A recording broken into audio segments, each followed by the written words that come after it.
Hi guys, welcome back to the channel. FPL Consult here, and in today's video I'm going to share with you guys the final updates surrounding Game Week 5, all the latest news from the press conferences, and also my final thoughts on my own team going into the Game Week 5 deadline. So hopefully you guys do enjoy this video.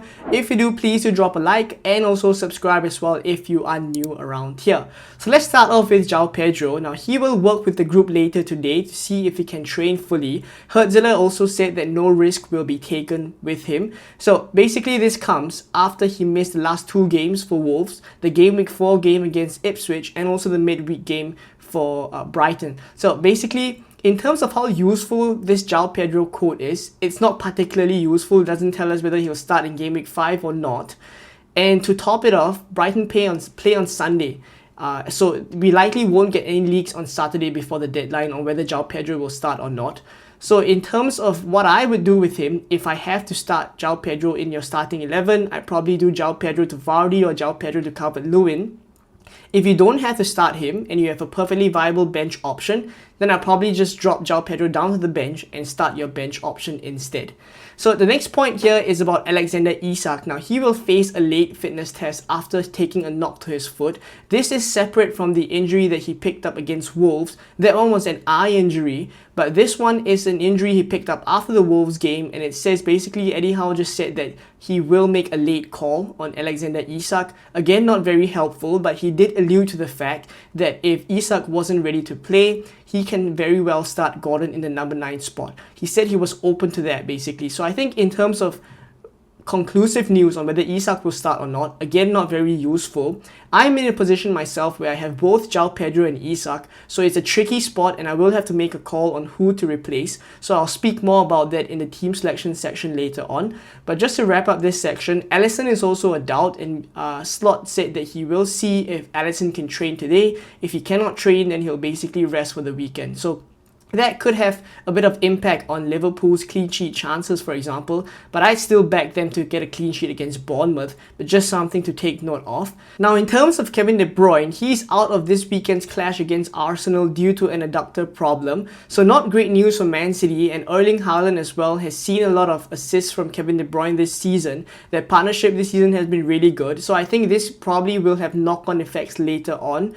In terms of Game Week 5 specifically, I don't think this impacts us too much, but just something that we need to keep an eye out for, and how Man City will manage the absence of Kevin De Bruyne. Does Foden come in, and does that make him an option so long as Kevin De Bruyne is out? So we'll see what happened there. There's lots of things to learn about Man City this weekend. On top of that, if Rico Lewis starts against Arsenal, maybe he becomes an option again. So Man City against Arsenal this weekend will be a huge clash, and we will probably pick up quite a bit of information there. Now for Dominic Calvert-Lewin, latest update is that he has recovered from the illness that kept him out of the midweek game. So he's back on the grass, and my guess is that he'll likely start in Game Week 5 as well. So there we have it for the final updates, the key kind of news from press conferences that we've kind of just received. And let's now take a look at a Game Week 5 clean sheet odds. So in terms of clean sheet odds for Game Week 5, here they are on the screen right now, and what I would say after looking at these numbers is that I do think Game Week 5 could be a week we see lesser clean sheets and more goals for teams, and it's simply because usually in each game week we would have at least one team above 40%, sometimes it stretches to even 50%. But this week, the highest clean sheet odds goes to Liverpool at 37% against Bournemouth. That does make sense. That is the most plump fixture out of every other kind of fixture that we see here. So Liverpool with 37%, but after that, it goes downwards from there, right? So maybe we see slightly lesser clean sheets around. But in terms of who else is likely to get clean sheets, Aston Villa against Wolves, Aston Villa have 35%. Brighton against Forest, Brighton have 34%, so Lewis Dunk looking good as well. Now, Man City against Arsenal, Man City actually have a 34% chance of keeping a clean sheet, which is relatively high when you look at all the other odds for the teams. So to put this into a bit of context as to why this could be the case, firstly, the markets could have accounted for the fact that Odegaard is injured. So Arsenal's firepower, or the personnel that they have in attack, could dwindle down quite a bit. We've also seen the effects of Arsenal without Odegaard in the past few games. They have struggled quite a bit in the attack. So I do think, like against Man City, it could be a case where Arsenal do not manage to score. And I also do think, like, when I look at the historical results for Arsenal and City, usually these are low scoring games as well. So I do think like Man City having 34% does kind of make sense when I think of it from, this perspective. So let me know what you think of the Arsenal and City game. What are your predictions for that as well? But the markets have Man City at 34% to keep a clean sheet. Now, just to call out one fixture that I want to pay attention to before we move into the next section, it is the Leicester and Everton game. So I call this one out because some people are thinking about going for Jamie Vardy, some people are thinking about going for Calvert-Lewin. Unfortunately, the odds can't differentiate that much for us because it's 26% chance for Leicester to keep a clean sheet and 27% chance for Everton to keep a clean sheet. So very kind of neck and neck for both teams. So how I would kind of make a decision as to whether to go for Vardy or Calvert-Lewin is basically look at how long you need the player. If you need him for a long period of time, I think Calvert-Lewin seems like the one to go for. Everton's fixtures are really good. Not to say that Leicester's aren't good, but I think Everton's fixtures are slightly better. And when I look at kind of a number 9 that is likely going to start for Everton every single game if he's fit, I think Calvert-Lewin is the one. There's no real replacement for him. But when I look at Leicester, there's Odsonne-Edouard, who could come in for Jamie Vardy as well. And Edouard missed out against Crystal Palace simply because that was his parent club. So maybe in that game, we could have seen, if it wasn't Crystal Palace, we could have seen Vardy come off slightly earlier for Edouard. So just something to take note of. So in terms of a short-term punt, I would go for Jamie Vardy because it's only one game week. But if you need that player for a longer duration, then I'd probably go for Calvert-Lewin as well. So just a bit on the Leicester and Everton fixture. So there we go for these clean sheet odds. Hopefully it's helpful for you guys. If you want to kind of pause the video here to take a deeper look at it, feel free. If not, let's take a look at my team for game week 5. So this is my team for game week 5. I have not made any transfers yet. I have 0.7 million in the bank. I also have one free transfer. And I also have 2 yellow flags up front in Alexander Isak as well as Joao Pedro. So I do need to think about how I want to deal with these 2 yellow flags. So we'll speak about that in a bit. Let's speak about the players that are good to go for game week 5, thankfully. And they just need to last me one more game week because I will be wildcarding in game week 6. So Henderson in goal, not enough upside for me to make a keeper transfer, so I will just play him against Manchester United. And obviously I need to use my transfers elsewhere with yellow flags in my team. So Henderson against United, not expecting a clean sheet. I will be done with him in game week 6. Now, in defense, it's Trent, Dunk and Porro. This is probably my most confident area of my team, in that I have 2 very attacking defenders, Trent and Porro, who have home fixtures, one against Bournemouth and one against Brentford. So I'm pretty hopeful of getting returns from these 2 players. Dunk against Nottingham Forest, we also saw in the clean sheet section that Brighton are one of the teams with a higher chance of keeping a clean sheet this week. So hopefully Dunk gets something. But we've seen Nottingham Forest play quite well in recent times. So every chance that could go away as well, but I'll take my chances with Dunk. Now in midfield, this is where I think there are a couple of issues, but I just unfortunately don't have the transfer to deal with them. And I just probably roll with these players in game week 5. So it's Jota and Minte that are slight, concerns for me, but I just have to play them in game week 5 simply because Jota does not look very sharp of late. I'm not so afraid of his minutes because I do think he will start in game week 5. Darwin Núñez has not looked up to speed yet, and Jota still feels to me like the starting number 9. He probably get taken off again, around the 60th to 70th minute. But against Bournemouth, I'm hoping he gets something. Just not super confident of the way he's playing of late. So he's also a player that will leave my team on the game week 6 wildcard. Now, Minte is the other player that I said I was concerned about. This one is simply because he played around 60 to 70 minutes in game week 4 against Ipswich, got taken off there. And then also he played midweek as well, around the same amount of minutes in midweek, the Carabao Cup. So coming into game week 5, there's conversations on whether Minte could be rested or he may be dropped down to the bench because he hasn't been super good of late as well. So I'm a bit concerned there. But with the nature of how my team is shaping up and the yellow flags I need to deal with, I just have to go with Minte against Forest and just hope that he gets something. Again, another player that will leave the team in the game week 6 wildcard. But I just have to, hopefully get him to ride me through one more game week. Now for Rodgers, Wolves at home, surely this is the week that Rodgers gets a return. He's been, dodging points quite a bit of late, so hopefully he gets something there. He's a player I just can't put my head to as to whether do I want to keep him on the game week 6 wildcard or not. I just cannot wrap my head around it.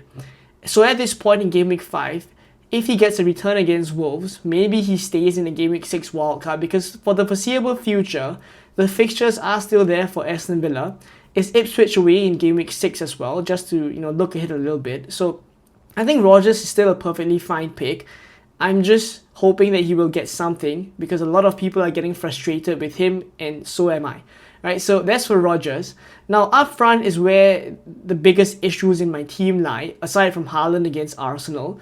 So Isak and Joao Pedro both don't have very conclusive updates. We saw in the kind of first section of today's video. So I do think like a call needs to be made, and thankfully I have Smith Rowe on the bench. So my kind of transfer thinking right now is that I have to plan for the case where both of them are going to miss out. We don't get any updates or any leaks surrounding both of them, in which case I'm not confident of starting either of them. So what I would do is to drop either one of them down to the bench and start Smith Rowe, and then transfer the other one out for someone. So because of that, I have quite a couple of options. I can choose to drop Isak down to the bench and then do Joao Pedro to Vardy, for example, or Joao Pedro to Calvert-Lewin. Or I could also drop Joao Pedro down to the bench and then do Isak to Watkins, Gakpo, and Solanke. So these are kind of the players that I'm thinking about. Let's do a bit more of an in-depth discussion as to these transfer moves and see which one I'm leaning towards. So as mentioned, I have quite a number of potential transfers that I'm thinking about. It's Isak to Watkins, Gakpo, or Solanke. Or I can also do Joao Pedro to Vardy or Calvert-Lewin. I have to decide on one of these moves, and I'll probably make it on the deadline stream, because I don't think I'll be able to decide it by tonight. And I guess this is the fun part about FPL, where I get to take a 1 week punt and chase the upside here for one game week. Do I go for Watkins against Wolves? Do I go for Gakpo, who's playing Bournemouth? I have Gakpo here because I know that people think he is a bit of a minutes risk, and I am aware of it myself as well. But there are kind of some rumors going around that because of the quotes from Arne Slot that Diaz was supposed to kind of get a rest against Forest, that the left wing spot is by no means nailed for Luis Diaz, in which case Gakpo could very well get a run out this weekend against Bournemouth. So if we do get leaks that Gakpo starts and Diaz is benched, I do think like there's upside there for me to go for Gakpo against Bournemouth as well. Now there's Solanke here. Solanke plays Brentford at home, so also a fixture where I think there could be some upside, though Brentford just kept Man City to a 2-1 win. So I do think like Brentford defensively are still pretty alright. So maybe it's not a move that I'm super keen on, but it's one of the transfers that I could go for. And then for Joao Pedro, it's kind of the game week 5 debate that a lot of people are thinking about right now, whether to go for Vardy or Calvert-Lewin as the Joao Pedro replacement. So what I would say right now is that the Isak to Solanke move is probably the kind of lowest probability of me going for that one. I don't think I would be confident to go for Solanke against Brentford. Because of Brentford's defense, that's one, but also because Solanke hasn't really hit the ground running as well. So if I'm to go for a 1 week punt, I want someone that is at least, has at least gotten a couple of returns this season, and at least has gotten consistent minutes throughout as well. So Solanke does not fit this profile. So I think I'll probably not go for that move. For Gakpo, if we don't get a leak before the game week 5 deadline, then that move is out for me as well. So then that probably just leaves Isak to Watkins, or Joao Pedro to Vardy or Calvert-Lewin. So when I look at Watkins, Vardy and Calvert-Lewin, all of them have really good fixtures in game week 5. But I look at the minutes they're likely to get. I'm not super confident of Watkins' minutes as well, because John Duran exists. And Watkins usually gets taken off around the 60th to kind of the 70th minute mark. And obviously, he came off the midweek game, the kind of Champions League game that Aston Villa had, with ice on his ankle. Obviously, Unai Emery came out to say after that it wasn't a serious thing, or, that wasn't the reason that he was taken off. He was fine, and it was kind of a tactical decision.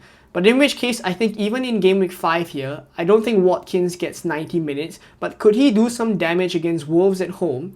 in the 60 to 70 minutes that he gets. I think that's fine as well. So it's a 1 week punt. I have to see if I'm alright to take 17 minutes of Watkins against Wolves.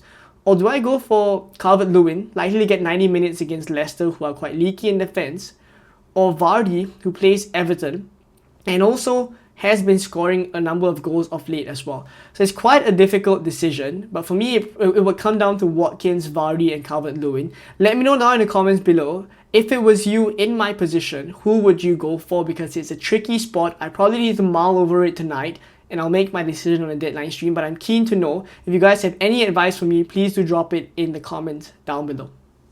So to wrap this video up, looking at the captaincy algorithm for game week 5, it is no surprise that Salah against Bournemouth is the highest here at 7.83 algorithm points, followed by Son, who's quite a distance away in terms of the algorithm points, 6.23, and then Palmer at 6.13. So for those of you new to this kind of captaincy algorithm, what I've done is I've basically taken a weighted average value of the predicted points for these players from 3 different sources, and these are the 3 highest players after I've done the calculations. So it has seen quite a bit of success of late, 4 out of 4 game weeks so far. So the game week 5 captaincy pick for the algorithm is Salah. I agree with it as well, and there's a reason why I brought him in game week 5 is simply to captain him. So for those of you who aren't going on a Salah captain, if you are going for someone else, I'd be keen to know, because obviously for game week 5, the outright captain is Salah.